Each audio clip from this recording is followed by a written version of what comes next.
ahead and get started.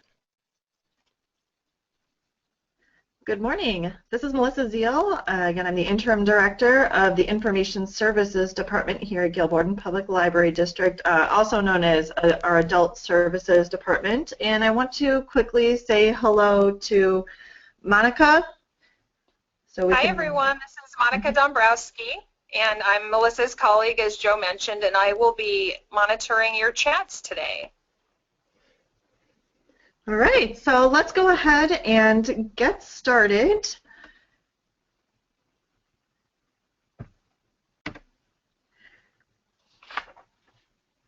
We often assume that since ebooks are at readers' convenience, we don't need to promote them, and so that's what we're going to address today, and some different ways you can promote.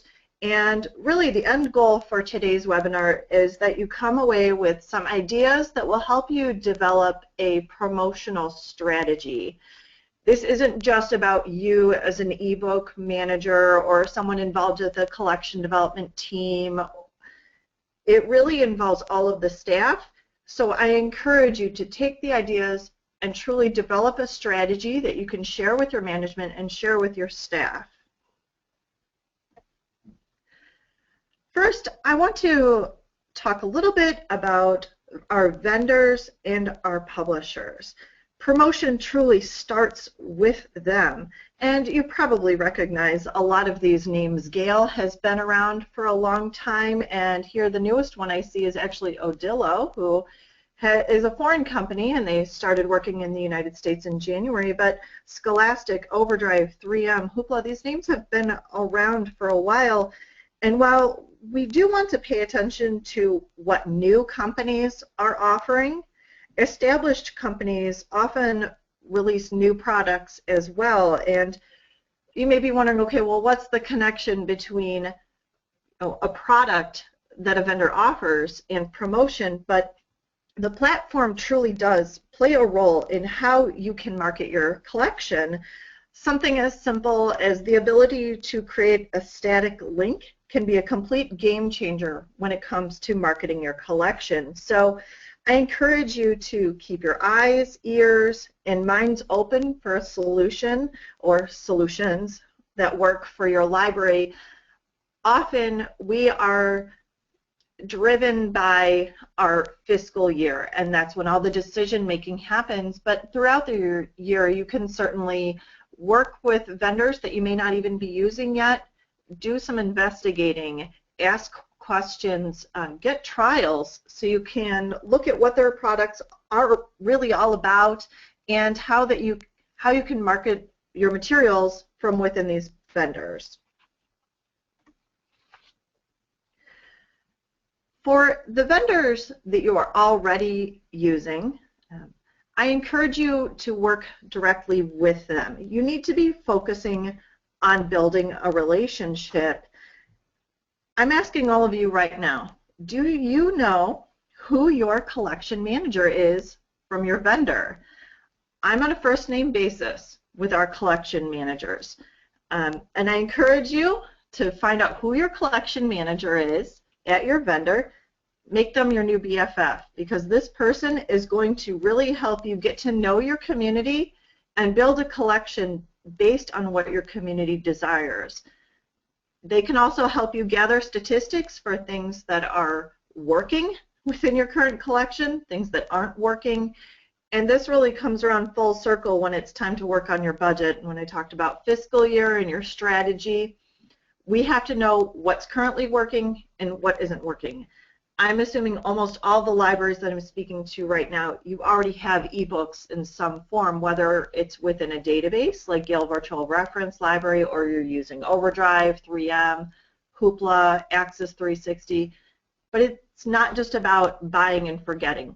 We need to know what's working. You have to make the distinction between ebook content and print materials. So use the power of your ILS to run statistics on your side, and then your vendor can help you with their side. And another great thing is that vendors have neat stuff. This here is a picture of some headphones that we got from the 3M Cloud Library.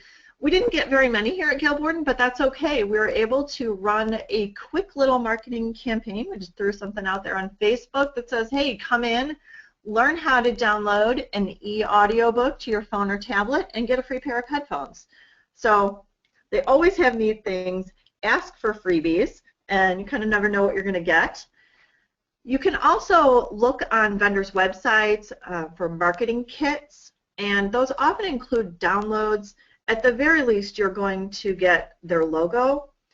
Sometimes you'll have handouts, all kinds of different printable posters in different sizes, banners, different things that you might want to use in different ways, whether it's print or online, and this all comes straight from your vendor.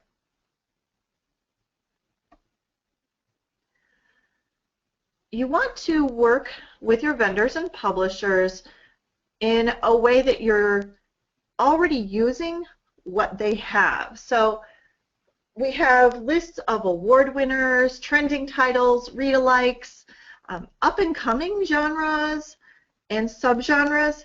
Your collection manager is an expert on these things, and so when they develop suggestions or guides, just use that information. Don't recreate all that work. See what you can do to make little collections with your ebooks of award winners, highlight things like Harper Lee, and build collections around things that are relevant in your community.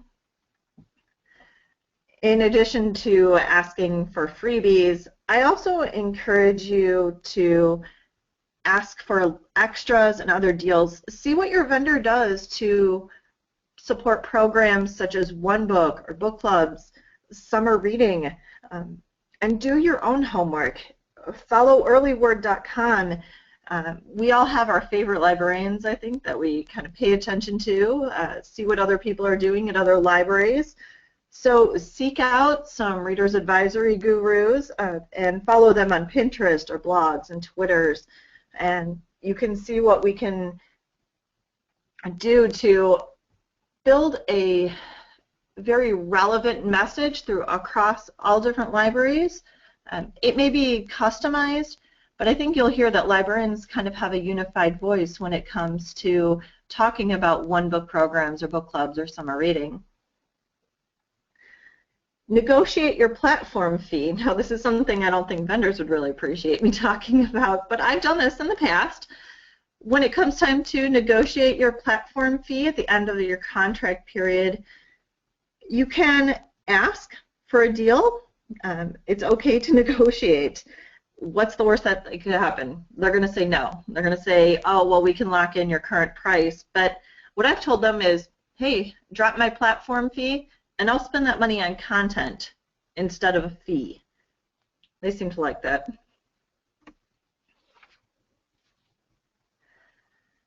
And finally, follow advice on the promotional strategies that are already available from your vendors. So here is an example. It's a little bit old, but I don't think that much matters. This is from December 2013. Overdrive blog was talking about media station marketing, and this is Toronto Public Library, so they got a picture, a blog post. Of course, they want you to share it on Facebook and Twitter and Pinterest. But Overdrive and these other for-profits, they already have marketing gurus. They have these experts that they've already hired. So why not use their information, follow your vendors' news, follow their blogs, and really see what they're doing in the text that they have. They excel in marketing, so pay attention to what they're doing. And it's okay to copy.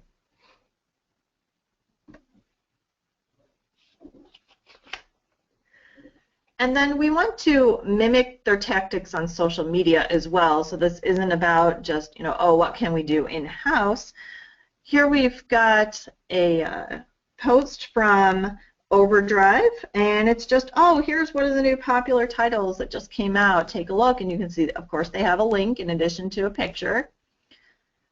I think some people get nervous about branding, and this is just historically in libraries. We don't want to show the logos of our vendors or things. It's supposed to not matter. It's supposed to be our logo, our library, and brand it, you know, under Gail Borden or your own library's name, or even your library system like Rails or the state library. But I think part of us, we have to step back and accept that our customers are already used to branding. They see brands everywhere, and they're already following their favorite authors, so why not just roll with it? I think people will always say that, oh, I don't like that. I don't like the way that it looks to have logos all over our library. We've always worked to kind of scrub that from our image, but let's face it, they're already downloading the 3M app or the Overdrive app. So I don't think it's something we can necessarily always avoid, and it's okay. If you're really against it, and I know sometimes administration or boards will have a very strong feeling that, no, we shouldn't be putting Overdrive logo or Gail logo on things. If you're not able to get around it, it's okay. Just make your own promotional materials and do the best that you can, but also try to work with your administration, explain to them that by promoting, oh, this is Overdrive, that makes the connection in customers' minds that this is the product that they're working with, is Overdrive. When they open up their iPad, we want them to look at the Overdrive app and recognize it as something that they're comfortable with. They recognize the logo, it's familiar, and they're okay with using it.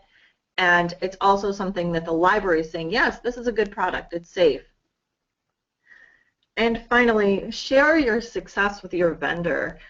We all know, okay, it's my job to make my boss look good. In this case, I'm telling you, it's your job to make your vendors look good. And because of that, the success will be circular. They will come back and help you more. If you're able to show that you're having success with a certain publisher, this can be done in many different ways. It could be something as simple as a phone call with your collection manager or your sales rep, letting them know something that really worked for you. You know, give them credit. Say thank you to them for providing marketing materials for you, and it will come back around to you.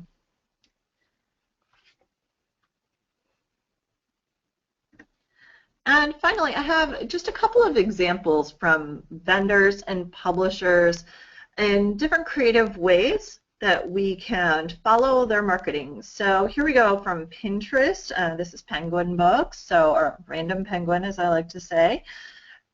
We have Beach in a Book, Staff Picks, Classics, YA, and John Green, of course. So some of their hottest things, actually, if you notice there, they have 74 different boards that they're keeping up on Pinterest and a ton of followers.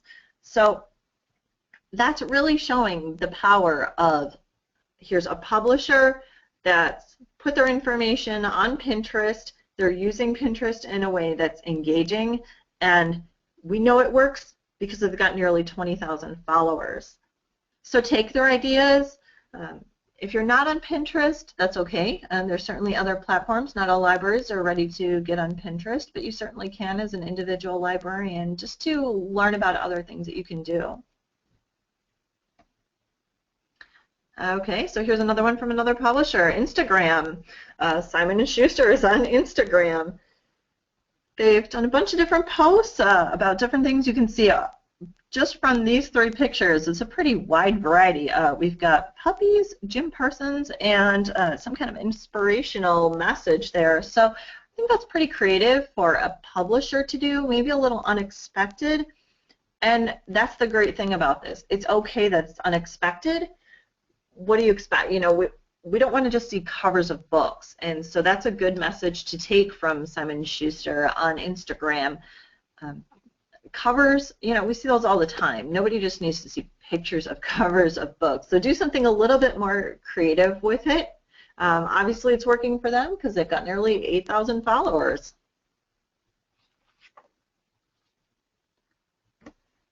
All right, let's move on to displays then.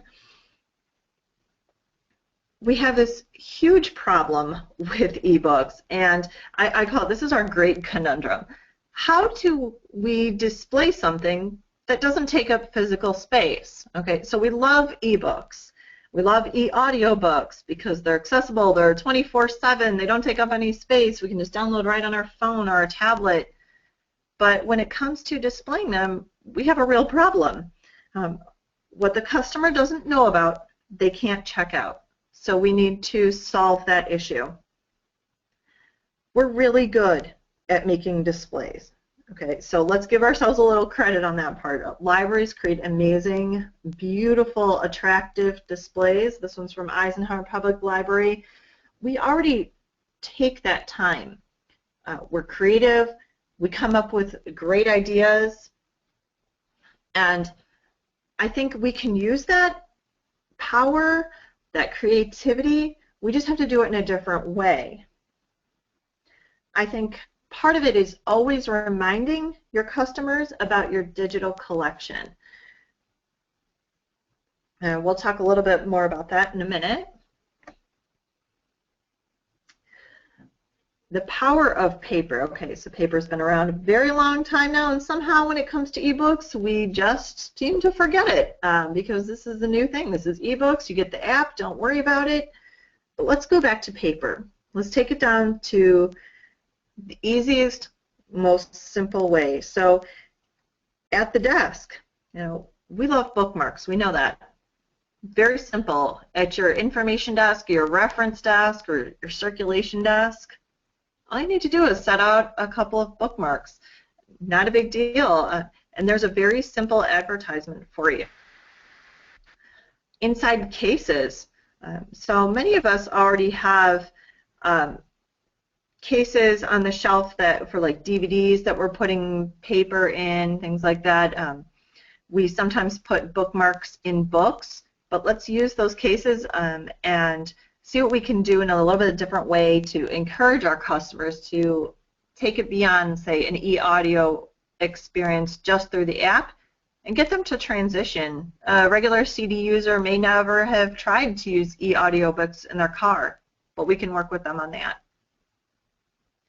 And then certainly end caps. Lots of libraries have displays on their end caps. We use them in different ways. But I'm going to challenge you to even go beyond that. Maybe something as simple as an advertisement for ebooks in the form of like a dummy book. You can certainly do kind of a cardboard cutout with the cover, a poster. We can do cases of all kinds that are empty just as an extra advertisement. I always like to provide handouts with those things, so even if it's a small business card size handout, it's an alert for them to go further in your using that paper.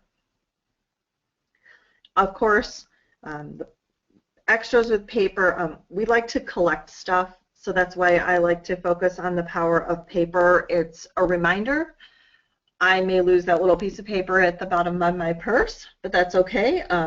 One day it will be uncovered and I can come back and say, oh yeah, I picked this up at the library. You know, that's the experience of our customers. We collect things, we pick up pieces of paper, we pick up handouts, and then we'll go back to them later.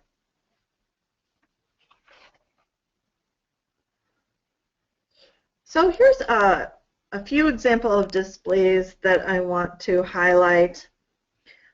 We have to build that connection. So just as we're using paper within materials or on desks, on the left here, this is at Gail Borden. We have a CD case that we've put just an advertisement for audiobooks.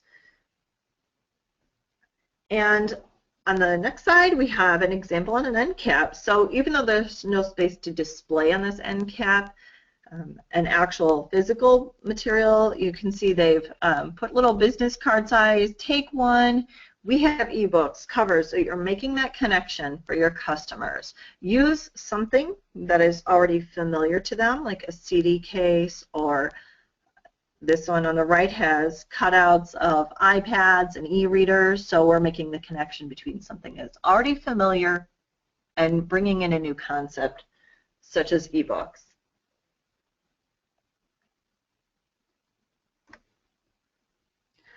So I did mention previously promotion at service desk, but the point is, why do you want to do this? Why should you put bookmarks or posters or any information material at your service desk? Well, it invites that face-to-face interaction, and this is really what we need from our displays.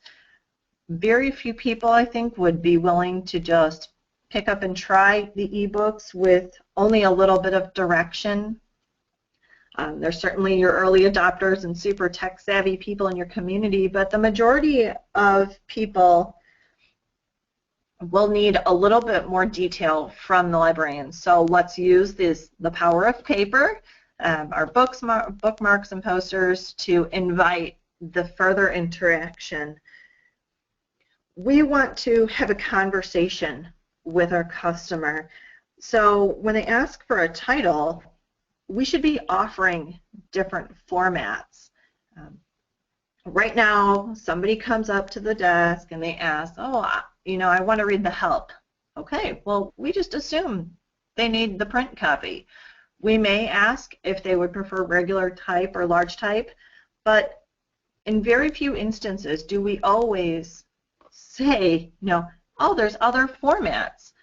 I don't think that's a common practice among libraries. We may assume print, but let's take that beyond. You know, that's not okay. I think when it comes to your eCollection, this is a key point with your marketing. You need to make sure you're talking about these formats. So, oh, would you like that in regular type, large type? We also have the ebook or book on CD or downloadable audio. That's all you have to say. And you're inviting, just from that, at the very least, a conversation. In addition, we want to take cues from the transactions to help us grow our collection. So right away, here we go. We're starting out with a display, we're having a conversation, and that's going to lead right into improvement in our collection. We want to get customers interested in ebooks, so we're going to ask them what they like to read. But I think many people will find that we also need to take suggestions. We're not going to perfectly guess what our customers want all the time, so find out what they're enjoying, find out what they want to read. And a good ebook collection will ensure that they will return to it. I also want you to consider how you take suggestions. So some vendors now have the option that customers can add something to a wish list. If they want to see something in the ebook collection, all they have to do is say, oh, you know, I'd like this. Then as the ebook selector, I can run a list, see what my customers are asking for. So that's a really nice feature. But that may not be enough. So if you'd like to have a paper form available in the library, or Gail Borden also has an online form that someone can request a book. So, and it's all in one for us, which I think is really helpful. We don't worry about format. When somebody requests a title, then we ask the format. And we're not just asking about print. We're asking, do you want it in an ebook? Are you a Kindle owner? Do you want this in audio or downloadable audio? So we offer options through a form.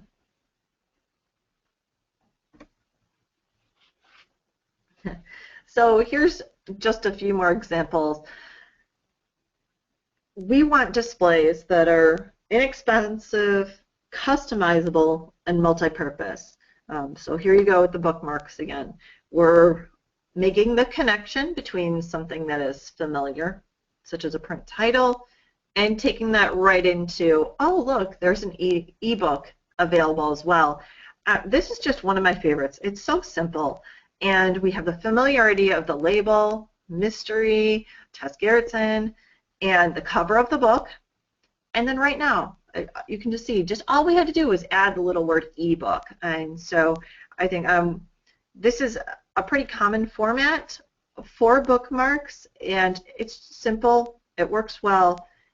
Like I said, it may get lost in the bottom of a purse or be used as an actual bookmark for a while, but that's okay. You're bringing up and reminding customers about that ebook option. And I also love how these are just stuck everywhere on the shelf. This is one of my new favorite things that we found from Sacramento Public Library.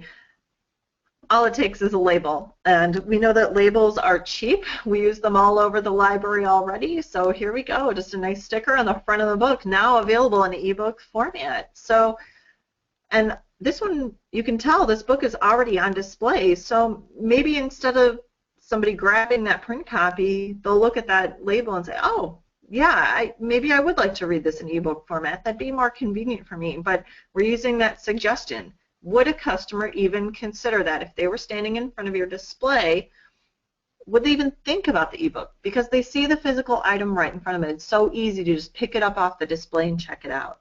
So there's the reminder. It's available in ebook also.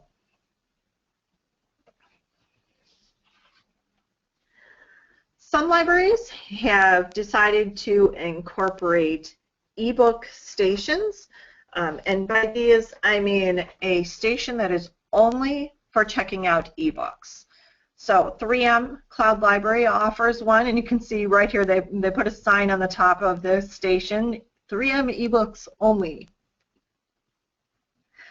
We don't want to confuse our patrons, but we did have one of these at Gail, Borden right now. It's taken down temporarily because we're undergoing some reconstruction. But one of the things that was really great about this is it's a one-stop place for customers to check out ebooks. It's another way of displaying your titles. The 3M Cloud Library is such a way that when you open it up, you'll see it just as it's shown in the picture here. There's a whole bunch of covers right there in front of you. But a lot of customers would walk up here at Gail Borden to our station just like this and think, oh, you know, I'm going to browse and see what's available today at the library. I'm looking for a new book. They think this is an OPAC station, so you need to really put it in an area where staff can monitor the station.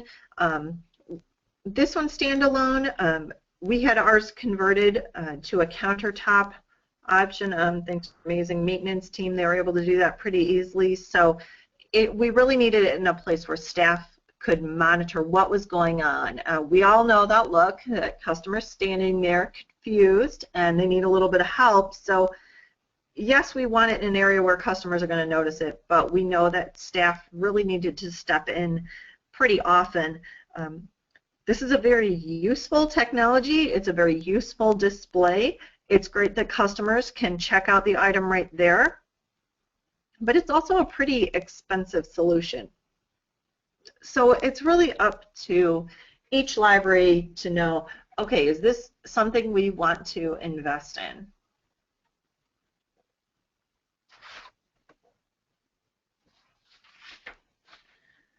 All right, so we're going to move on now to online promotion and social media. This is an example of Gail Borden's 3M Cloud Library page. We just took a screenshot of. So one of the things that 3M offers is these shelves on your front page that you can completely customize. So that's what we've done. We've used this interface to mimic our print displays. So if we have a mystery and detective display up, it's very easy to recreate that here. We've already done the work for print displays, so we're just going to take that a little bit further and translate it into our platform for our customers to see. So don't feel like ebooks necessarily require a whole new set of energy and work to be done. That's not true. You can definitely recreate what you're already doing in print. Of course, New York Times bestsellers, that's always going to be a popular category. In this case, you'll see that a couple of them are duplicated. Memory Man, that's because one of those options is for the e-audiobook as well, so it's nice to see those side by side and again to offer that to customers.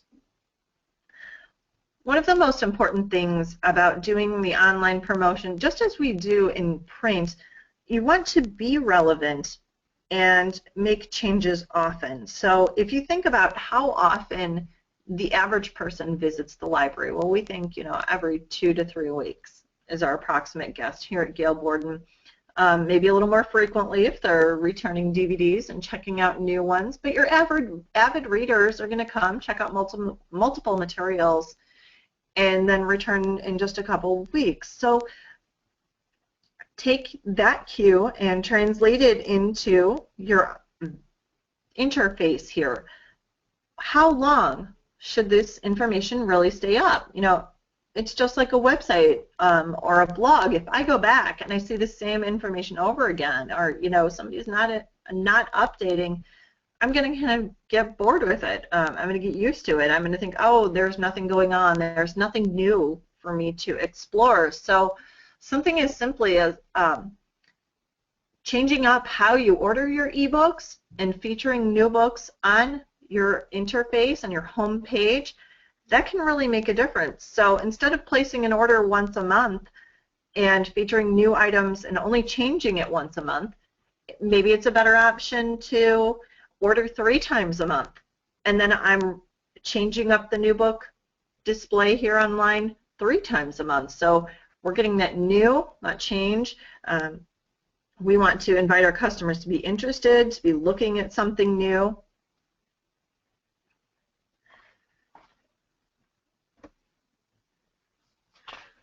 So here we have another example from Gail Borden.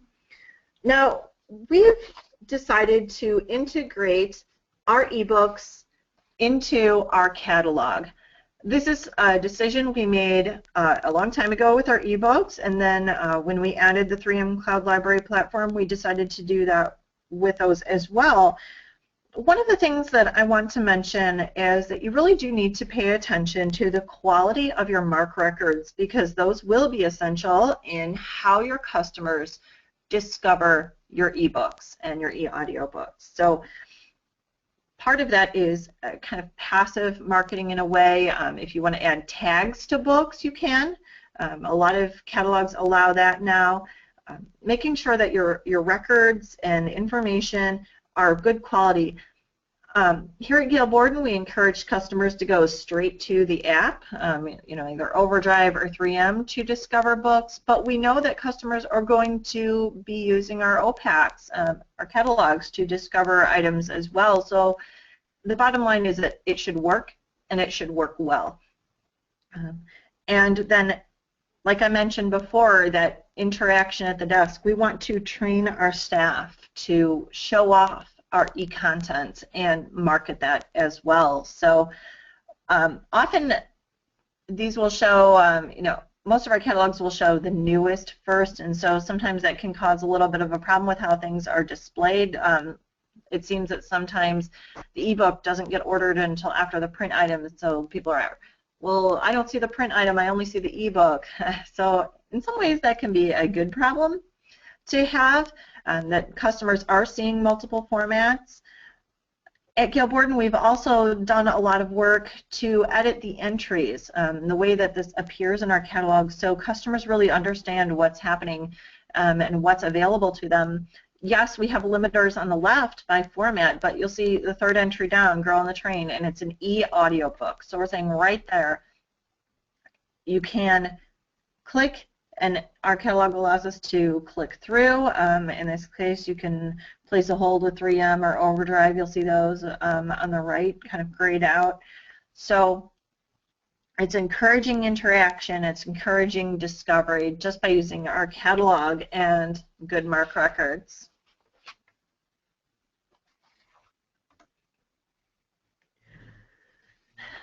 This is the Des Plaines Public Library website, and this is just an excellent example of what you can do with your library website, certainly meaning to have some kind of presence there that we can use to promote our eCollection. And it may not be just about the content. Sometimes I know this comes into usability issues because ebooks and audiobooks are not always the easiest thing to use. So right here at the top with the red arrow, you can see they've got a whole tab just for ebooks and more. And then have a really nice, clean message when you click on that. Convenient, portable, available 24/7. Learn how you can get ebooks and more on your mobile devices or computer. And that's really a call to action, an invitation for the customer. It's not threatening. It encourages them to look and discover. So, and then the screenshot below that is really nice because customers are seeing those familiar covers, something that they're used to looking for, and we're inviting them to check out My Media Mall with Overdrive. So it's really nice to have a good presence on your website, something that's strong and inviting but not intimidating. We know that downloading has improved a little bit in the process, so hopefully it's easier that if you provide instructions online that customers will be able to follow those. And then in addition, you should always have a place where customers can ask for help, and especially on your ebook page. We don't want them to have to dig through your website and say, oh, you know, wait, I need to contact someone, or looking for that contact us link. No, we know ebooks can be difficult to use. They can be confusing. Sometimes people don't understand if something's checked out or not. We're having technical issues, you know, whatever it may be. So we want a link right there on the ebook page for customers to contact staff and ask for further help.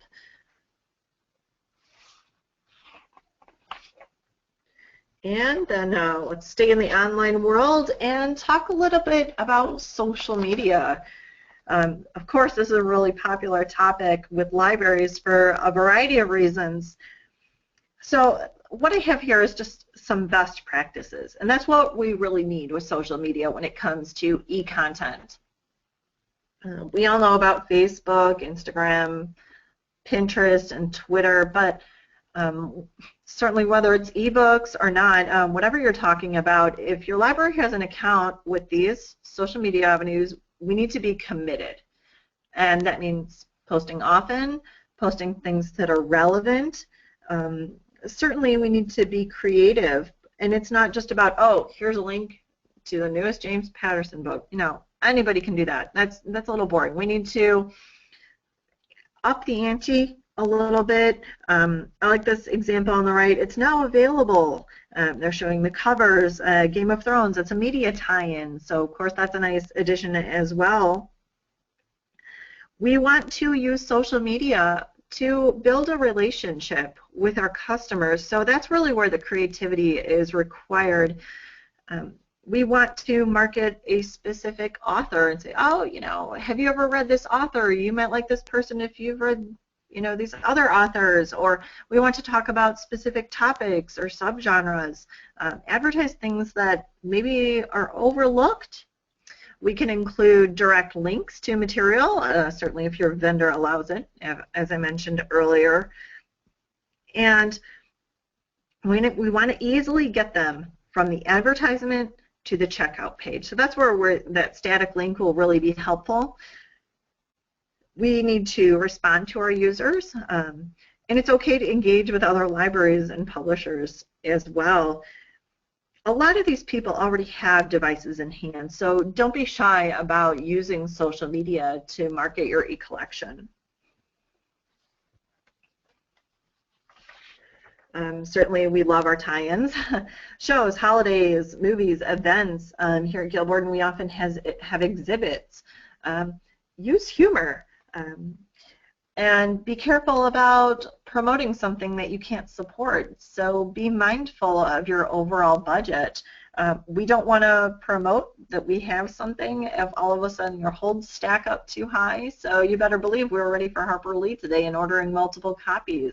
We know there's stories out already all over. This is a highly anticipated release. So it would be a big slip up if you promoted something too heavily and then your eCollection couldn't support it. I guess the saving part there is that when you order an ebook, it gets added to your collection pretty fast. Also, use your staff. Get them engaged in marketing ebooks. A couple of years ago, when Overdrive was able to work with Kindles, I remember we did a really fun post here at Gail Borden, and I had a staff member kind of YMCA style, she did a K with her body, and we did a post that said, you know, K for Kindle, and we're able to push it out there that, yes, you can use Overdrive with Kindle now. So we encouraged the staff to be involved. Everybody had a good laugh while we were taking the picture. We were able to push that out on Facebook, and customers like, oh yeah, that's my librarian, and then making comments about Kindle coming in. So it really just rippled outwards in a great way.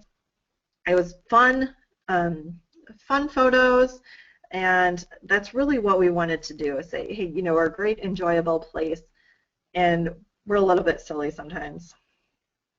And again, just I want to reinforce that we need to engage our customers and encourage them to give you feedback, and encourage them to make comments. We may be marketing ebooks on social media, but one of the things you also need to be mindful of is that we're also marketing other things on social media. I would expect that your library is using Facebook or Twitter in other ways. So if you're the one posting about ebooks, just make sure you're coordinating with your other staff who might be running the account. And you may only be allotted a post or two a day, so certainly make it count.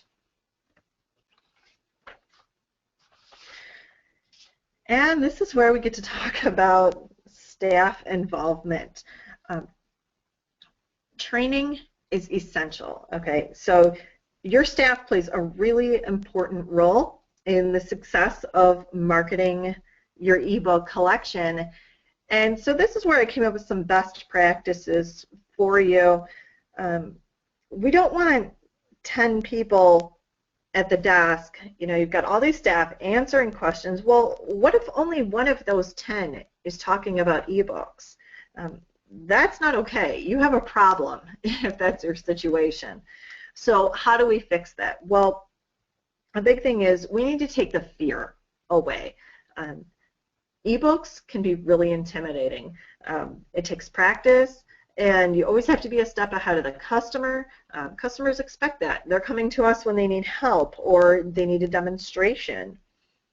I think the fear comes from, oh, well, if I suggest an ebook or an e-audiobook, then I'll have to show them how to download it, and it just creates this fear and like, yikes, what do I do? And so staff are kind of easy to push this aside unless they feel really comfortable with ebooks. So that should be your goal.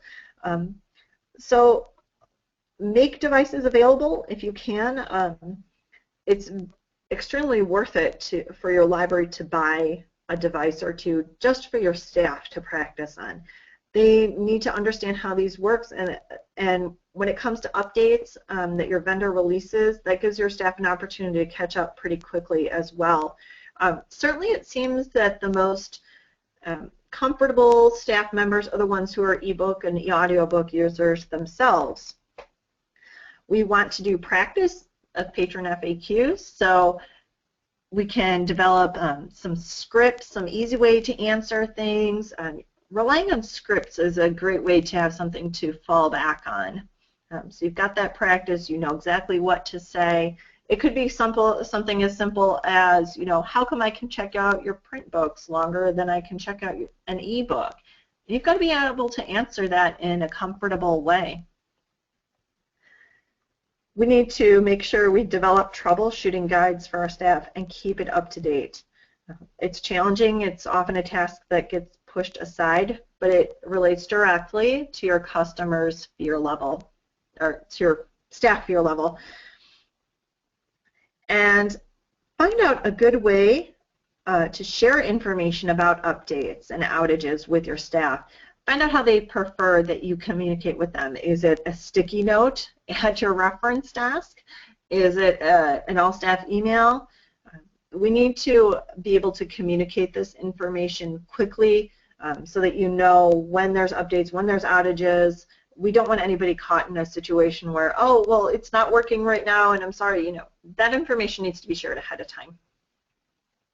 If you have space at your desk, certainly keep a device there, even if it means taking it back and locking it up every night for security, that's okay. It will allow you to easily demonstrate to customers who may not be quite ready to commit to downloading content. Without staff being committed to your ebooks, you certainly run into poor customer exchanges because they don't quite know what to say or how to say it. I've been in this situation also where I was the techie person, I was the ebook person, and so I was constantly getting called while I wasn't on desk, and that really can put that techie employee or employees at risk for burnout, and it's not really fair to them. So that's where training is essential. You need to get all your frontline staff comfortable with ebooks. And certainly we already talked about if they don't promote the ebook service, well, it's not going to be used. Customers aren't aware of your e-content. And then it just gets worse and worse. Those of us who have been involved with ebooks for a long time have seen the transition. You know, it's easier now than it ever has been. So we need to just take away that fear factor. And to wrap this up, I just wanted to share with you some other random ideas that we've had that have worked well for us. We have circulating e-readers here at Gail Borden. We have some for youth, as you see here in this picture. It's right alongside the shelf with print materials, e-audiobooks. It's available there as an advertisement. This case is empty, and the customer will get the device upon checkout, but the case also helps make a kind of a safety barrier for that device. We know these, especially the youth ones, get thrown in backpacks. The content on our circulating e-readers is different. The youth ones have some customized nooks that they're using that have different genres on them. Our adult e-readers are Kindle Touches and Kindle Paperwhites. Those have bestsellers. They have content for our book clubs, and so we're also in. If you can't hear, I'm going to read back a couple of questions that we've got coming in. So I have a question from Verna. Is it better to have one librarian handle the social media platform? I think this depends on your library. Certainly when it comes to ebooks and e-audiobooks, yes, absolutely. You need to have somebody who is familiar with how to use social media, but also how to engage customers. I know here at Gail Borden, we're just such a big place that we run into the situation where we've got other marketing people talking about our exhibits and upcoming events, but then we do have a single librarian who does all kinds of readers advisory, and she'll talk about e-content as well as print materials. So I think it's really just defining for your library what the best way to go about this is. Social media can be a lot to handle. Libraries do so many different things, and so as long as you have a unified voice, I think it's okay, whatever works. Okay, and the next question, how can we use QR codes in a better way to market ebooks? QR codes, unfortunately, did not take off in the way that they were meant to. A lot of this had to do with the lack of integration in phones and tablets. So customers will often have to download another app in order to access a QR code. And this is simply a misstep on the part of the phone software. It seems that QR codes have kind of come and gone. We've done some tests around Gail Borden with QR codes, and then when you look back at the statistics, only 1 or 2 people have snapped images of them. Now, our customers here at Gail Borden, we're in a little bit of a lower technology level. We have a pretty big digital divide in our community, so that may be part of why QR codes aren't used so heavily here. Certainly, it's not a big deal to add one, so I say try it. I love the bookmarks that have QR codes on them. You can certainly even think about putting it on a very specific book. So here you've got, you know, Nora Roberts, and right on the front you've got an image of a QR code that links to your ebook. That would be a really neat way to use them.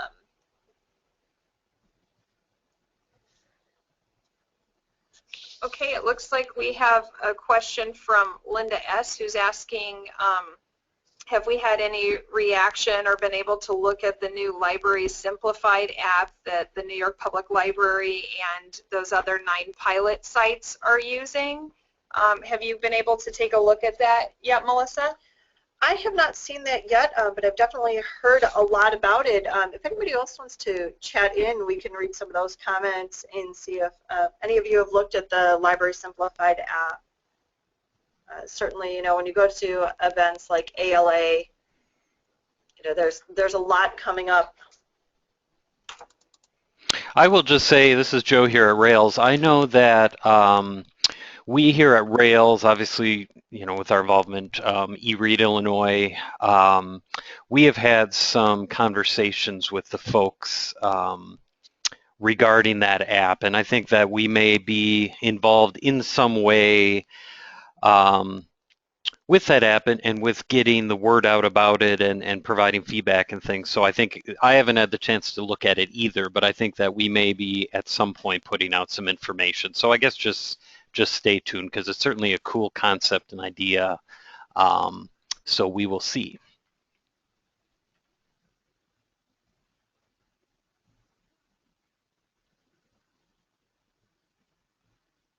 Okay, it looks like Susan has a question about, has anyone done screencasts to demonstrate how to download ebooks? Melissa, have you ever had any experience with screencasting? Yes, I actually did this a few years back for the first time for staff. I thought doing screencasts was a really great way to teach staff how to download ebooks and get them familiar, and then even taking it a step further, I did a few extra screencasts to teach some troubleshooting. So this is a great way because I didn't have to go back and work in person with our large staff multiple times. It's a recording, so they could go back and refer to it anytime they needed to. I have not done one for the public, although this would be a great way to communicate that information and have it available on your website. I think one of the great things about screencasts is that it taps into different kinds of learning. Sometimes some people just need to see a video, some people prefer to read instructions, some people need to see static images, so screencasts are a good way to tap into that. Here's a neat question, Melissa. Are there any training class plans, templates, and handouts that we can recommend to borrow so they can make it their own? That's our project, isn't it? Sure. Yeah, this is actually our Gail's Toolkit project, and what we're doing, so much of this is the same across libraries, and that's a really neat thing. We're using a lot of the same vendors, and so things work in the same ways. So the Gail's Toolkit project is doing this with a whole bunch of different topics. For ebooks, certainly you can take a look at what Gail Borden has on our website. We always encourage libraries to borrow what we have and customize it. I think that's a great thing to do. We should be sharing and putting our efforts together so we're not all recreating the wheel. And I will post my my email address for everyone so that if you want to inquire specifically as to what are the 60 classes that we teach here and what materials we might be posting on our Gail's Toolkit site, I can give you more information about that.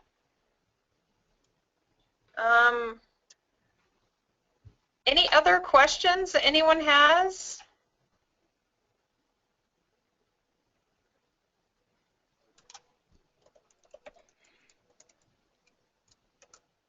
All right. Well, thank you all for joining us today. We appreciate you coming in here and working with us through our little technical difficulties there. Certainly the handout will be available, the recording will be available. Absolutely. And like you guys saw, you have Melissa's contact information. I just sent my email address. And we really appreciate all of your time today and the ideas that you shared with us. And we hope this is one of many conversations where librarians who are doing neat things can get together and share their ideas and questions and really help us learn how to better market what we do. So we thank everyone for attending, And the handout, as I had chatted earlier, will be attached to the recorded version of the webinar that Joe's going to send out to you. And if you have any further questions, please feel free to email Melissa or myself at our contact information. And thank you very much. Enjoy the rest of your day. Thanks, everyone. Yes, thank you, Monica. Thank you, Melissa. And in regards to that recording, if you just go on the Rails website and under services, there is a continuing education archives page, and we'll have this recording along with the handout within a matter of days. So yes, a lot of good information today. Thank you, and have a good rest of the day.